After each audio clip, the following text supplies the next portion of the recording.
जय श्री कृष्णा। राधे राधे। निर्जला एकादशी 2026 24 जून या 25 जून, इसी में मतभेद है। भारत में निर्जला एकादशी या इसको पांडव निर्जला एकादशी भी कहते हैं। यह गुरुवार 25 जून 2026 को मनाई जाएगी। एकादशी तिथि 24 जून की शाम 6:12 पर प्रारंभ होकर 25 जून की रात 8:09 तक रहेगी। चूँकि एकादशी तिथि 25 जून को सूर्योदय के समय विद्यमान रहेगी, इसलिए व्रत 25 जून को की जाएगी।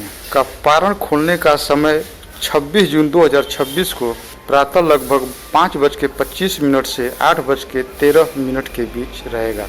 निर्जला एकादशी को सभी 24 एकादशियों का फल देने वाला माना गया है।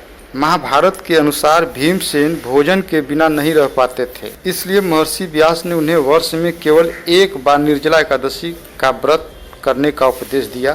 तभी से इसे भीमसेनी या पांडव निर्जला एकादशी कहा जाता है। दशमी के दिन सात्विक भोजन करें, चावल, गेहूं, दाल, मांसाहार, प्याज, लहसुन का त्याग करें, ब्रह्मचर्य का पालन करें।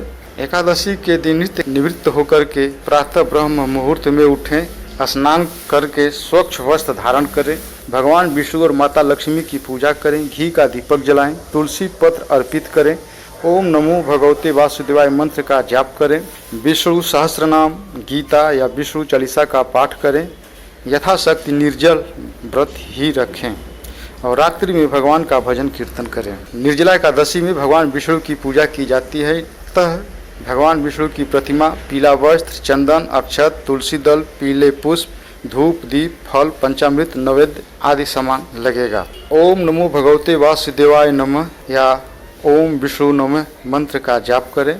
उसके बाद निर्जला एकादशी का व्रत कथा प्रेम से सुने या खुद पढ़ें। एक समय की बात है, महाभारत काल में धर्मराज युधिष्ठिर ने महर्षि वेद व्यास से पूछा, हे गुरुदेव, वर्ष भर में आने वाली सभी एकादशियों का महत्व क्या है और इनके व्रत से क्या फल प्राप्त होता है। व्यास जी ने एक एक करके सभी एकादशियों का महत्व बताया। वहां उपस्थित पांडवों में से भीमसेन भी यह कथा सुन रहे थे। भीमसेन अत्यंत बलशाली थे, परंतु उन्हें बहुत अधिक भूख लगती थी। वे भोजन के बिना अधिक समय तक नहीं रह पाते। जब उन्होंने सुना कि सभी एकादशियों का व्रत करना चाहिए, तब वे चिंतित हो गए। उन्होंने विनम्रता पूर्वक व्यास जी से कहा, हे गुरुदेव, मेरे उदर में वृक नामक अग्नि निवास करती है।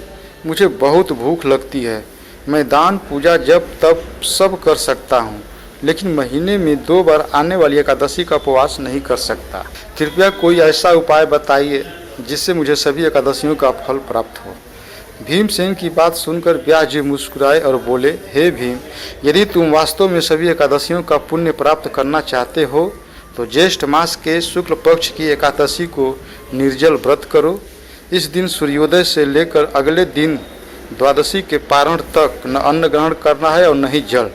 यह व्रत अत्यंत कठिन है, परंतु इसके प्रभाव से वर्ष भर की सभी एकादशियों का पुण्य प्राप्त हो जाता है। व्यास जी ने आगे कहा, जो मनुष्य इस व्रत को श्रद्धा और नियम पूर्वक करता है, उसके सभी पाप नष्ट हो जाते हैं।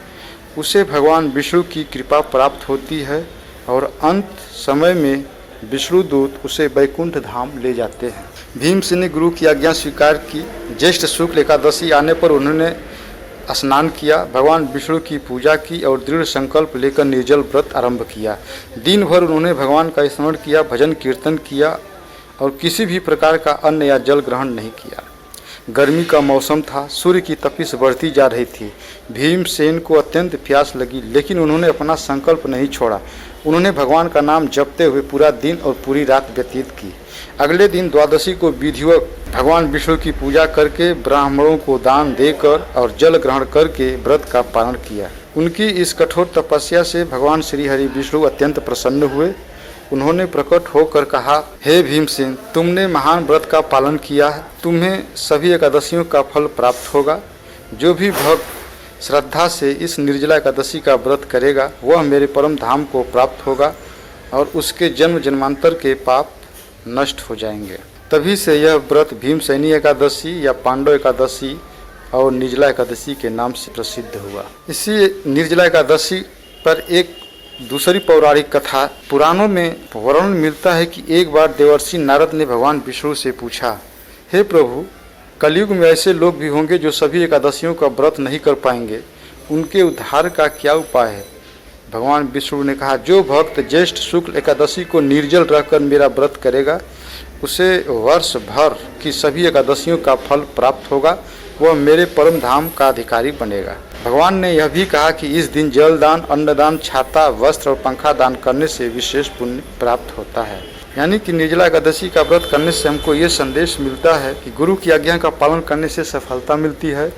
दृढ़ संकल्प से कठिन व्रत भी पूर्ण हो सकता है। भगवान भक्ति, श्रद्धा और नियम को देखते हैं।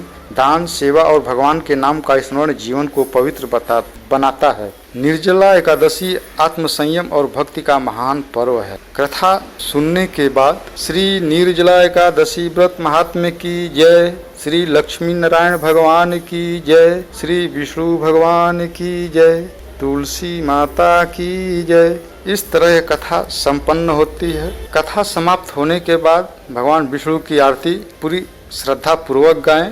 तत्पश्चात निर्जला एकादशी में जल से भरा कलश, छाता, पंखा, फल, वस्त्र, गौ सेना, अन्नदान का विशेष महत्व है। इतना दान देने के बाद सूर्योदय के बाद हरिवासर समाप्त होने पर पारण करें। पहले भगवान विष्णु को भोग लगाएं, तुलसी युक्त जल ग्रहण करें। भगवान श्री हरि विष्णु की कृपा प्राप्त करने के लिए दिन भर ओम नमो भगवते वासुदेवाय का जप करना अत्यंत शुभ माना जाता है। श्री हरि विष्णु प्रसन्न हो जाते हैं। प्रेम से बोलो श्री विष्णु भगवान की जय, माता लक्ष्मी की जय।